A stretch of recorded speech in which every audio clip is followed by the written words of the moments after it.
Sarah Chen stood outside the biomechanics lab and took a deep breath.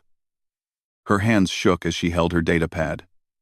Today was her first day in the advanced xenobiology class, and she already knew it would be difficult, not because of the science, but because of the other students. The Galactic Academy station was huge. It floated in space around a distant planet, and students came from dozens of different worlds. Sarah was one of only 12 humans at the Academy. Most aliens thought humans were too primitive to be here. They called Earth a backwater planet, and humans junior species. Sarah pushed the lab door open. The room was filled with strange sounds and smells. Alien students worked at tables with equipment she had never seen before. Some students had extra arms, others had tentacles, and a few glowed in the dark. Sarah felt very ordinary with her 2 arms and brown hair. She found an empty table near the back. A tall alien with blue skin looked at her and whispered something to his friend. They both laughed. Sarah pretended not to notice and set up her equipment. Professor Veltar entered the room. He was an ethereal, which meant he looked like a floating jellyfish made of light. His voice came from somewhere, inside his glowing body. Today we study defensive adaptations, Professor Veltar announced. Each species has developed ways to protect itself. Some have armor, some have speed, some have venom. Work with your partner to analyze different defense systems. Sarah looked around for a partner. Most students had already paired up with friends from their homeworlds. She spotted another student sitting alone. A massive creature that looked like it was made of living crystal and rock. He was nearly 8 feet tall and had armor plates covering his body. "Excuse me," Sarah said as she approached him. "Would you like to be partners?" The crystal being looked down at her. His eyes were like yellow gems. "I am Zix Thala of the Silicate Consortium." "You are human." "Yes, I'm Sarah Chen. Nice to meet you." Zix Thala made a sound like rocks grinding together. "Humans are soft-skinned primitives. Your planet was discovered only 50 years ago. You have no right to be here." Sarah felt her face get hot. "I earned my place here just like everyone else." "Impossible," Zix Thala said. "Your species barely understands basic physics. You still use combustion engines on your homeworld." Other students started looking at them. Sarah wanted to argue, but she knew it would only make things worse. Instead, she focused on her work. The assignment was to study how different species protected themselves from danger. As Sarah worked, Zix Thala deliberately bumped into her table.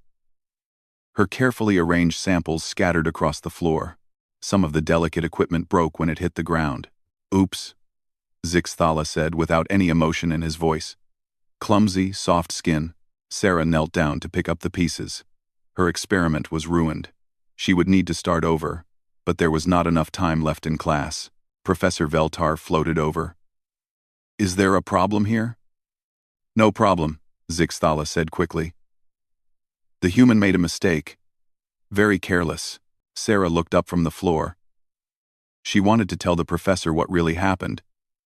But Zix Thala's family was important in the consortium government. If she complained, it would only cause more trouble for humans at the academy. "I'll clean this up," Sarah said quietly. After class, Sarah walked to the cafeteria alone. The food dispensers had options for dozens of species, but only a few things that humans could eat safely. She sat at an empty table and picked at her protein bar. 3 alien students approached her table. They were friends of Zix Thala. One looked like a giant insect. Another had scales and multiple eyes. And the third had purple skin and too many teeth. "Human," the insect-like alien clicked. "You should not be here. This academy is for civilized species." "Yeah," said the scaled one. "Go back to your little planet and play with your primitive toys." Sarah stood up. "I have as much right to be here as anyone else." The purple alien laughed. "Rights? Your species was given junior status only because the hegemony felt sorry for you. You are like pets that learn to talk." More students gathered to watch. Sarah felt dozens of alien eyes staring at her. Some looked curious, others looked amused, but none looked friendly.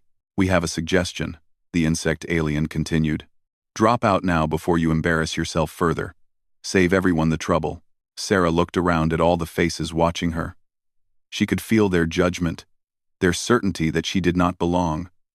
But she also remembered why she came here. Earth needed people who understood alien technology. Humanity's future in the galaxy depended on students like her. "No," Sarah said firmly. "I'm staying." Zix Thala appeared behind his friends. "The soft-skin thinks she is brave." "How amusing." "I'm not trying to be brave," Sarah replied. "I'm trying to learn." "Then learn this." Zix Thala stepped closer. "Humans are weak. Your bodies are fragile. Your minds are slow. And your technology is laughable. You will never be our equals." Sarah met his yellow eyes. "Maybe not. But I'll keep trying anyway." This seemed to anger Zix Thala even more. "We shall see how long your determination lasts, human." The group of aliens walked away, leaving Sarah alone at her table. She sat back down and finished her protein bar, even though she had lost her appetite. Around her, conversations slowly returned to normal. Later that night, Sarah sat in her small dormitory room and looked out the window at the stars. Earth was somewhere out there, impossibly far away. She thought about her parents, who had worked extra jobs to help pay for her academy fees. She thought about her little brother, who told everyone his sister was going to study with aliens. Sarah pulled out her datapad and began studying for tomorrow's classes. The material was harder than anything she had learned on Earth, but she was determined to understand it. If aliens thought humans were too primitive to be here, she would prove them wrong. She stayed awake late into the night, reading about alien biology and physics. Her eyes burned from staring at the screen, but she kept going. Tomorrow would bring new challenges, new opportunities to fail or succeed. But Sarah Chen was not going to give up. No matter what Zix Thala or anyone else said, she belonged here. She would make sure of it. 3 weeks passed, and Sarah's life at the academy became a daily struggle. Zix Thala and his friends made sure she knew she was not welcome. They would push her in the hallways when teachers were not looking. They would take her books and hide them. They would make loud comments about primitive humans whenever she walked by. But Sarah refused to quit. Instead, she worked harder than ever before. She spent long hours in the library, studying alien science and technology. She practiced equations until her fingers cramped from writing. She memorized star charts and chemical formulas, while other students relaxed in the recreation areas. Her hard work began to pay off. In her engineering classes, Sarah started finding solutions that surprised her professors. When other students struggled with complex problems, Sarah would approach them from different angles. She did not always use the methods taught in textbooks. Instead, she found creative ways to make things work. Professor Veltar noticed Sarah's unusual problem-solving skills during a quantum mechanics class. The assignment was to design a power converter for a damaged spaceship. Most students used standard formulas and came up with expensive, complex solutions. Sarah's design was different.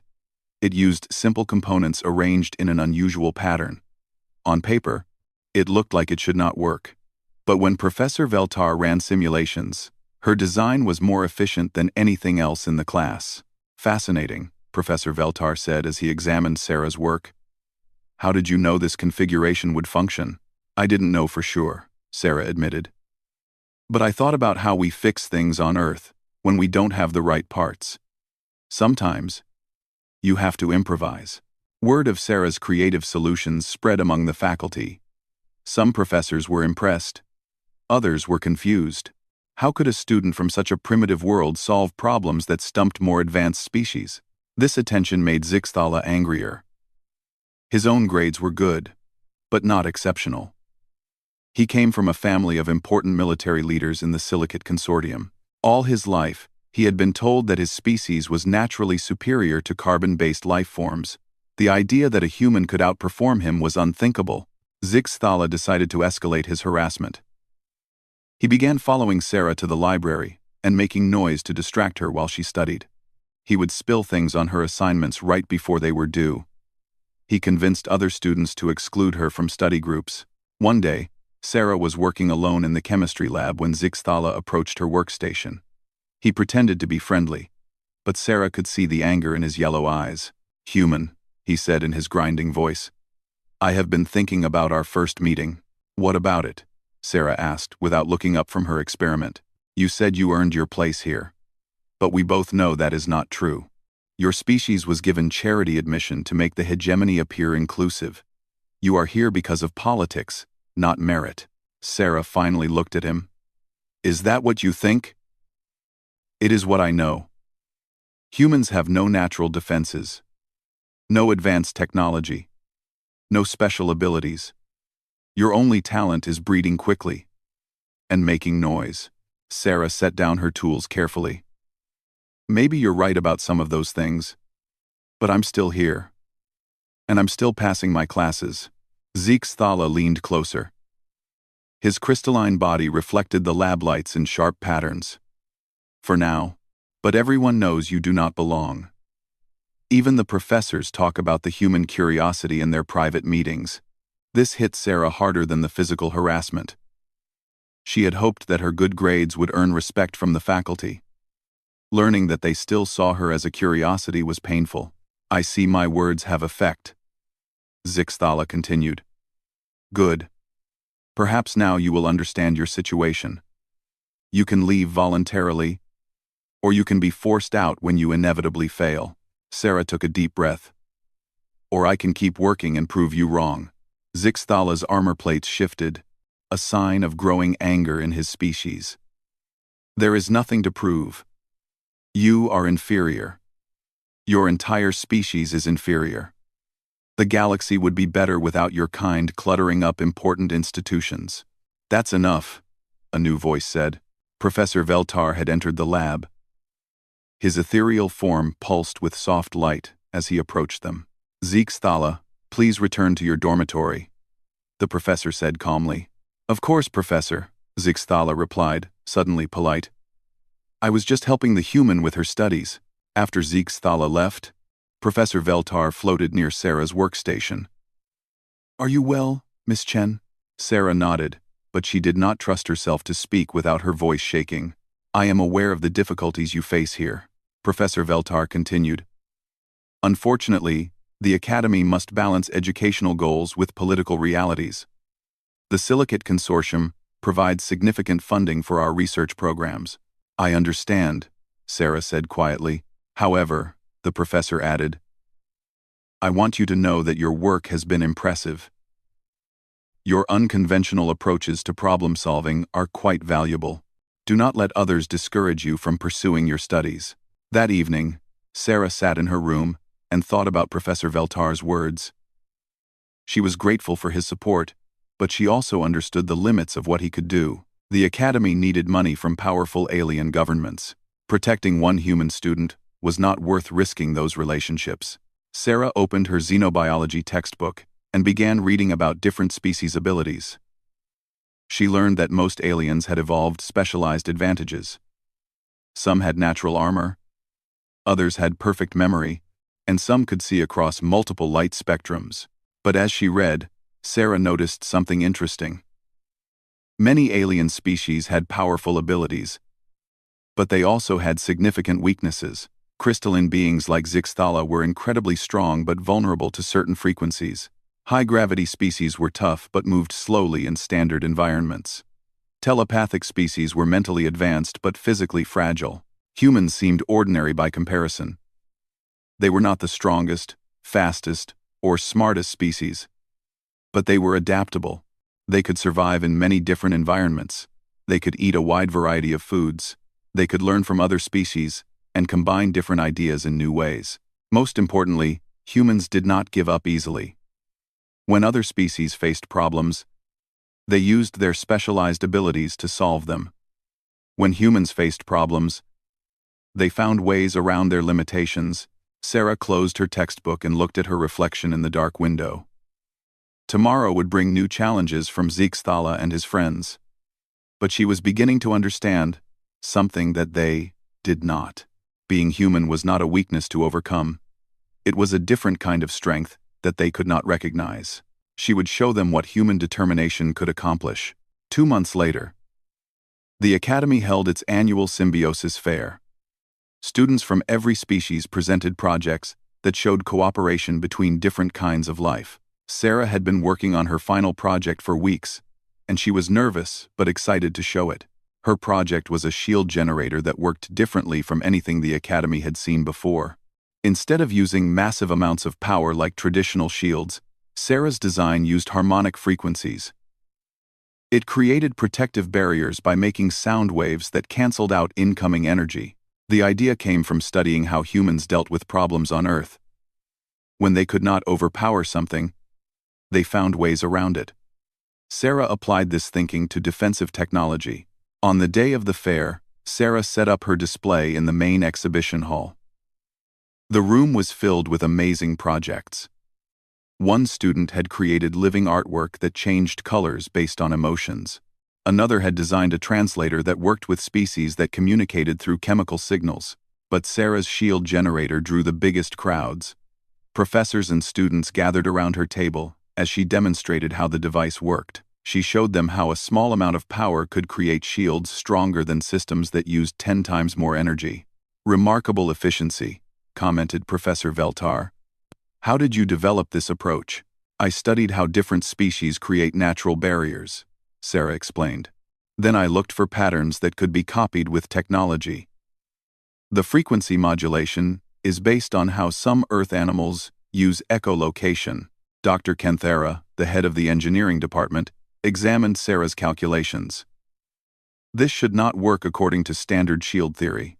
That's what makes it interesting," Sarah replied. "Sometimes the best solutions come from ignoring what should not work and focusing on what does work."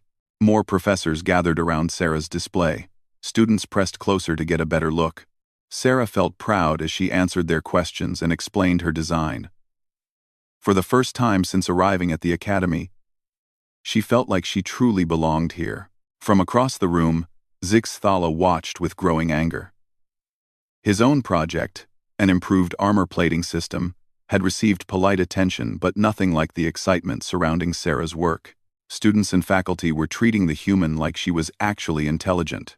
Zixthala approached Sarah's display with several friends following behind him.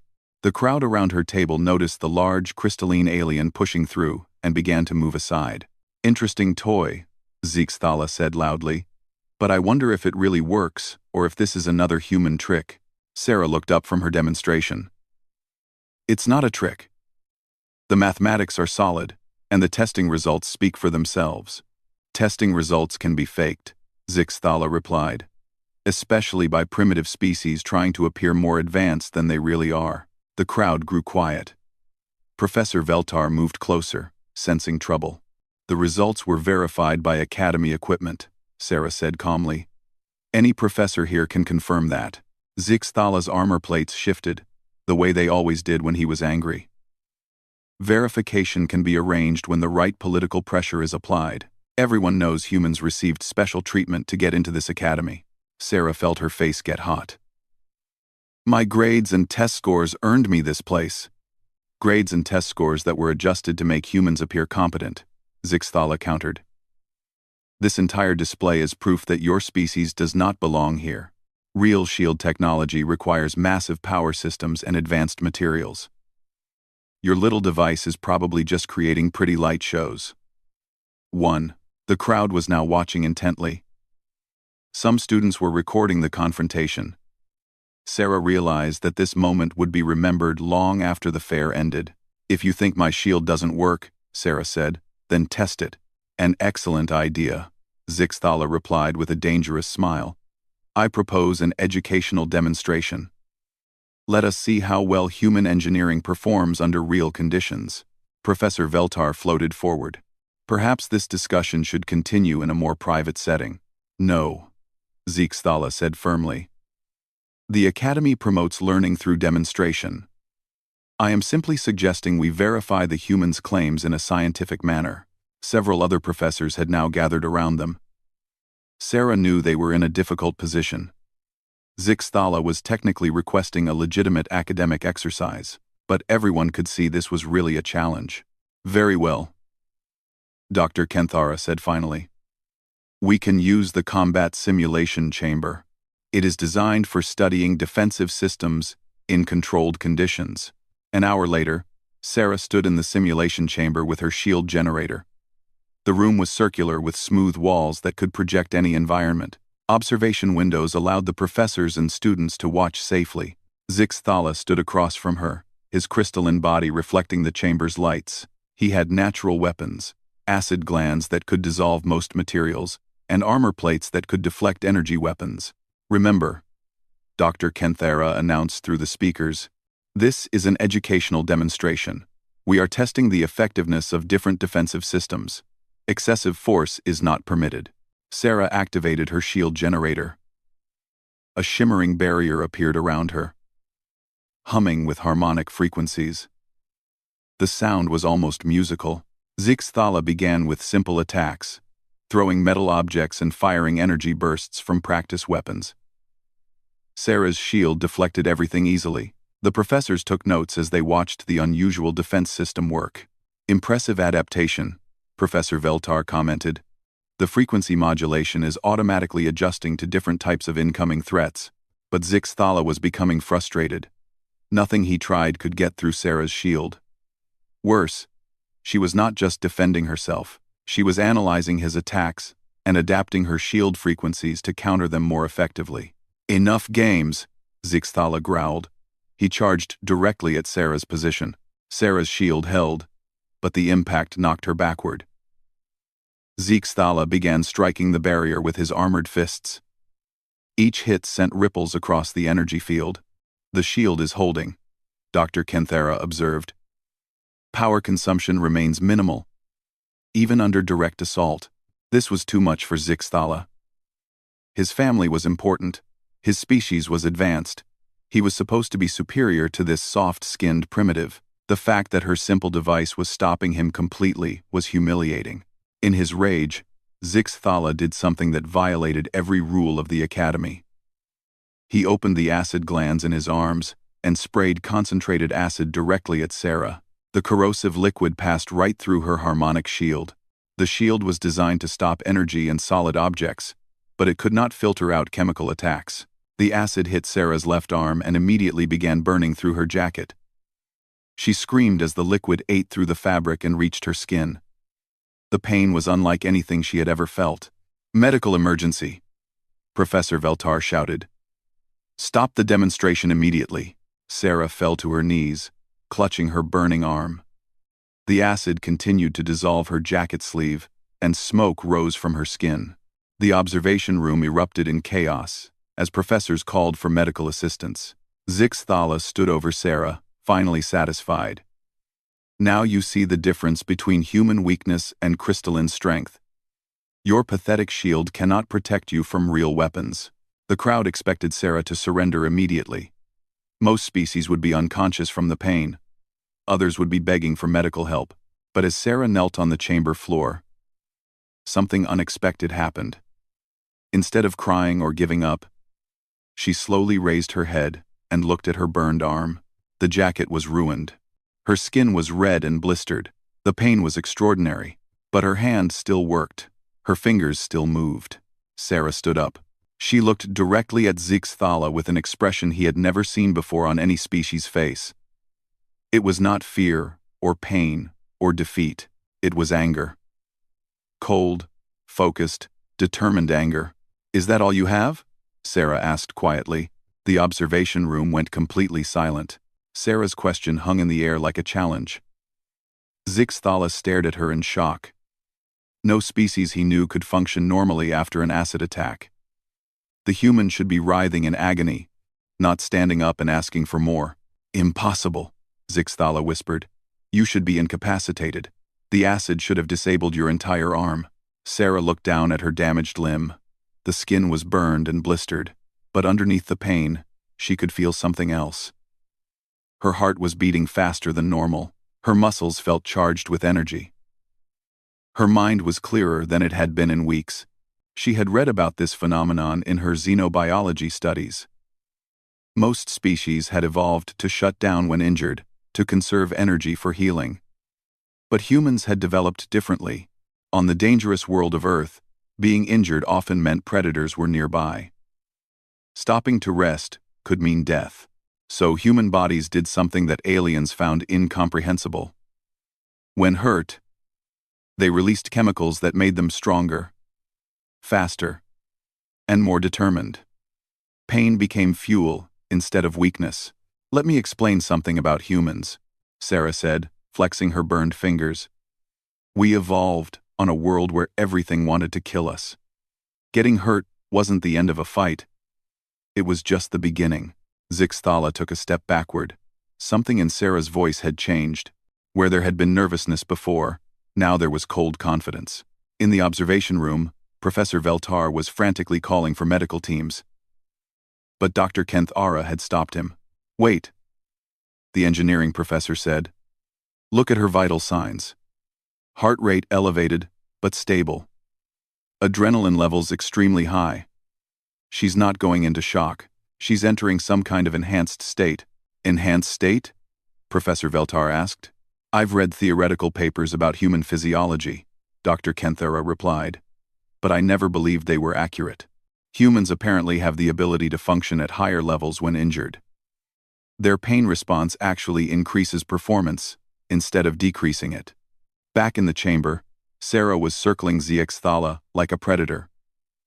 Her burned arm hung at her side, but she moved with newfound grace and purpose. You made a mistake, Sarah told him. You thought pain would stop me. But pain is just information. And right now, it's telling me exactly how dangerous you are. Zixthala raised his armored fists. You are still just a soft skin. Acid or no acid, I am stronger and more durable than you could ever be. Stronger? Maybe, Sarah agreed, but you've never had to be tough. Zixthala charged at her, expecting his size and strength to overwhelm the injured human. But Sarah was no longer fighting like she had before. The pain in her arm had burned away her civilized restraint. She was fighting like her ancestors who had hunted mammoths with stone tools. Sarah dodged Zixthala's charge and struck at his knee joint with her good hand. Crystalline beings were strong, but they had weak points where their armor plates connected. She had studied alien anatomy for months. Now she used that knowledge as a weapon. Zixthala stumbled as Sarah's strike hit exactly the right spot. He spun around, trying to grab her, but she was already moving. The adrenaline in her system made everything seem slower and clearer. Impossible, Zixthala growled. You are injured. You should be weakening. That's where you're wrong, Sarah replied. She grabbed a piece of debris from the chamber floor with her burned hand. The pain was incredible, but she gripped it anyway. Humans don't weaken when we're hurt. We get angry. Sarah threw the debris at the chamber's control panel. Her engineering knowledge told her exactly which systems to target. Sparks flew as the panel shorted out, and the chamber's gravity settings began fluctuating. Zixthala was adapted to high-gravity worlds.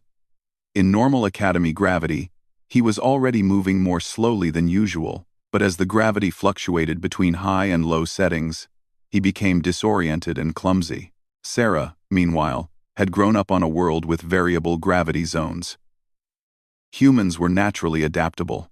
She used the changing conditions to her advantage, striking at Zixthala when the gravity was high and moving quickly when it was low.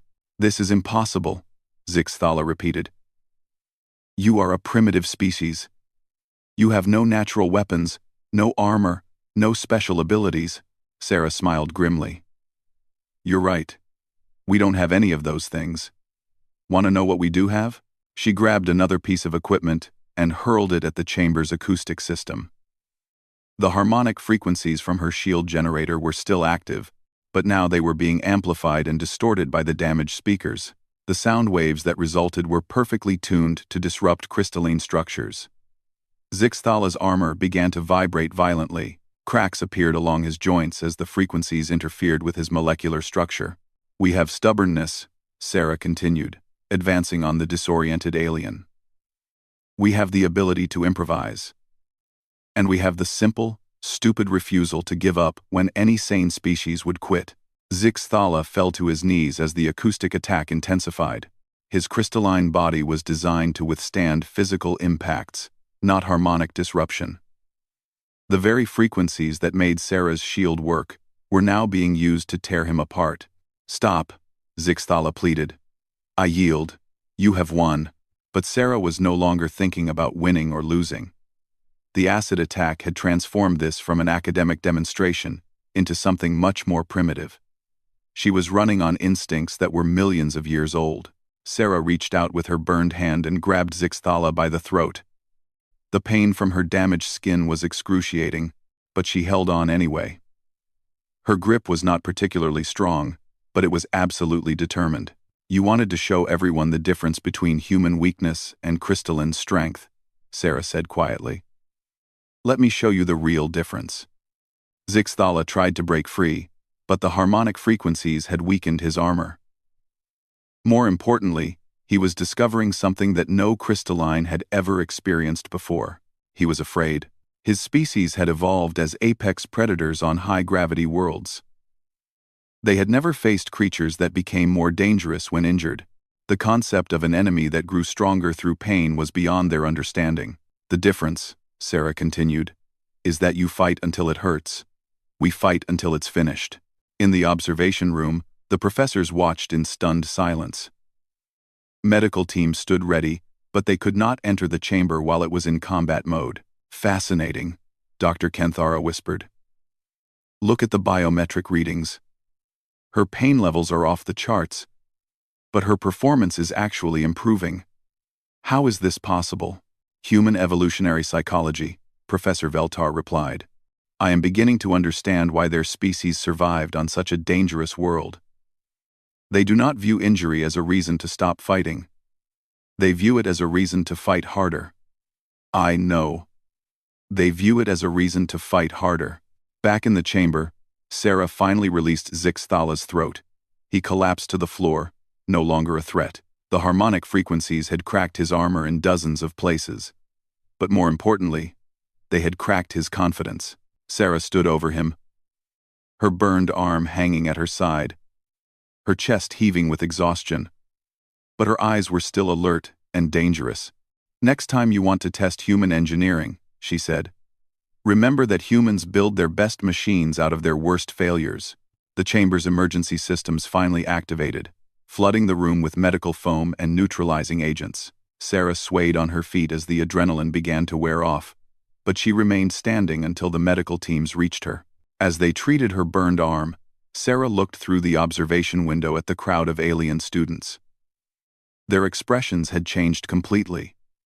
Where there had been contempt before, now there was something very different. Respect, and maybe a little fear. 3 days later, Sarah sat in the Academy Medical Center while Dr. Helixson, the chief medical officer, examined her arm. The ethereal doctor's glowing tendrils moved carefully over the healing skin. "Remarkable," Dr. Helixson said in her melodic voice. "The tissue damage was severe, but your healing rate is much faster than our models predicted. Human regenerative abilities appear to be underestimated in our medical databases." Sarah flexed her fingers. They were still tender, but they worked normally. "Will there be permanent damage?" "Some scarring, but minimal functional loss," the doctor replied. "However, I am more interested in your psychological state during the confrontation. Our sensors recorded unprecedented neurochemical activity. Most species would have been incapacitated by pain, but yours seemed to be enhanced by it." "It felt like everything became very clear," Sarah said. "Like the pain burned away everything that wasn't important." Dr. Helixson made notes in her datapad. "I would like to conduct follow-up studies, if you agree.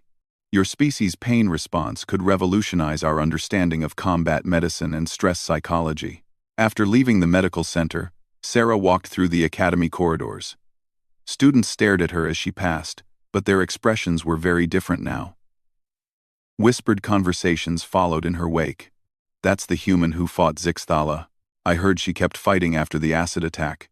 My roommate says she actually got stronger when she was injured. Is it true that humans don't feel pain the same way other species do?" Sarah found Zixthala in the rehabilitation wing. He was lying in a specialized healing tank designed for crystalline beings.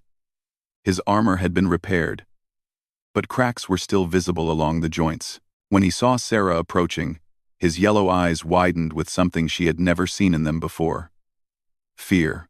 Human," he said quietly. "I did not expect you to visit." Sarah pulled a chair next to his tank. "I wanted to talk to you. If you have come to gloat about your victory—" "I didn't come to gloat," Sarah interrupted. "I came to understand." Zixthala was silent for a long moment. Finally, he spoke. "My species has never encountered beings like yours. We evolved as apex predators. When we are injured, we withdraw to heal. It is logical, efficient. But we evolved differently," Sarah said. "On Earth, retreating when injured often meant death, so we learned to keep fighting. Your pain response is incomprehensible to us," Zixthala continued. "In our culture, causing pain is a way to establish dominance. But pain only made you more dangerous. How can we understand such a thing?" Sarah thought carefully before answering. "Maybe you don't need to understand it. Maybe you just need to accept that different species have different strengths." Quote, "I was taught that strength came from armor, from natural weapons, from superior technology," Zixthala said. "But you defeated me with engineering knowledge and, what would you call it? Stubbornness," Sarah replied with a small smile. For the first time since she had known him, Zixthala made a sound that might have been laughter. Stubbornness. Is that a human word? It's probably the most human word there is. Later that week, Sarah received a message to report to Professor Veltar's office. She expected to be disciplined for her role in the confrontation, but instead she found the professor with several other faculty members. "Please sit," Professor Veltar said. "We need to discuss recent events." Sarah took a chair, prepared for the worst. "The Academy administration has reviewed the incident in the combat chamber, Dr. Kenthara began. Officially, it has been classified as an uncontrolled demonstration that resulted from equipment malfunction." "Equipment malfunction?" Sarah asked. "Zixthala's acid attack violated every safety protocol we have," Professor Veltar explained. "However, prosecuting him would create diplomatic complications with the Silicate Consortium. Therefore, we are treating the entire event as a systems failure rather than deliberate assault." Sarah nodded, understanding the political realities. "However, Dr. Kenthara continued, your performance during and after the incident has raised important questions about our understanding of human capabilities. We would like to offer you a research position as a consultant on human psychology and engineering approaches." "A research position?" Sarah was surprised. "Your shield generator design is already being studied by several departments," Professor Veltar said. "But more importantly, your problem-solving methods represent a fundamentally different approach to engineering challenges. We believe other species could benefit from learning human techniques." 6 months later, Sarah stood before a packed auditorium in the Academy's main lecture hall. Students and faculty from dozens of species had come to hear her speak. Even some crystallines were in attendance. Sarah looked out at the audience and held up her left hand. The scars from the acid attack were clearly visible, but her fingers moved normally. "Today I want to talk about human engineering philosophy," she began. "But first, I want to tell you about failure." The audience listened intently as Sarah explained how humans viewed setbacks and injuries differently from most species. "Other species see failure as something to avoid," she continued. "Humans see failure as information. When something doesn't work the way we expected, we ask why. Then we use that knowledge to build something better." She gestured to her scarred hand. "This injury taught me more about acid resistance than any textbook could have. Now I'm working on shield designs that can protect against chemical attacks." The failure became the foundation for improvement. A student in the front row raised a tentacle. "But surely, avoiding failure entirely is more efficient than learning from mistakes?" "Maybe," Sarah agreed, "if you can predict every possible problem. But the universe is full of surprises. When something unexpected happens, species that avoid failure have no experience dealing with it." Humans have been failing and recovering for thousands of years. It's made us very good at handling the unexpected. Another student asked, "Is it true that humans become more capable when injured?" Sarah thought about this carefully. Not exactly more capable. But injury focuses our attention on what's truly important. It eliminates distractions and forces us to find solutions with whatever resources we have available. After the lecture, Sarah was approached by a group of engineering students from various species. They wanted to know more about human problem-solving techniques. "Could you teach us to think like humans?" asked a young ethereal. "I can teach you to think like problem solvers," Sarah replied. "The key is to assume that every challenge has a solution, even if it's not obvious. Then you keep trying different approaches until you find one that works." As the students dispersed, Sarah walked to her new office in the engineering department. The nameplate on the door read, "Dr. Sarah Chen, Human Engineering Consultant." She still found it strange to see her name with a title. Her office was filled with projects from students across the academy. They brought her problems that traditional engineering approaches couldn't solve, and Sarah helped them find unconventional solutions. On her desk was a message from Earth. Her parents were proud of her success, but they were more proud that she had represented humanity well. Her little brother had written, "Everyone here knows that my sister taught aliens how to be tough like humans." Sarah smiled at that. She hadn't taught them to be tough like humans. She had shown them that there were many different ways to be strong. That evening, Sarah stood at her office window and looked out at the stars. Earth was still impossibly far away, but it no longer felt like she was alone. Word of the human students' achievements had spread to other academy stations throughout the galaxy. More human students were applying to alien universities. Some were being accepted. Slowly, humanity was earning its place among the stars, not through superior technology or natural advantages, but through the simple refusal to give up when things got difficult. Sarah touched her scarred hand to the window. The injury had healed, but the lesson remained. Humans built their best achievements on the foundation of their worst failures, and that, she had learned, was a kind of strength that no amount of armor or natural weapons could provide. It was the strength to endure, to adapt, and to find a way forward, no matter what obstacles appeared. It was the strength of being human. As Sarah prepared to leave her office, she noticed a new message on her desk. It was from Zeke Thala. After 6 months of rehabilitation, he had requested to join one of her problem-solving workshops. The message was brief. "I would like to learn about human stubbornness. Perhaps it is a strength my species could understand." Sarah smiled and began composing her reply. There was still so much work to do, so many minds to change, so many bridges to build between species. But she was human, and humans never gave up.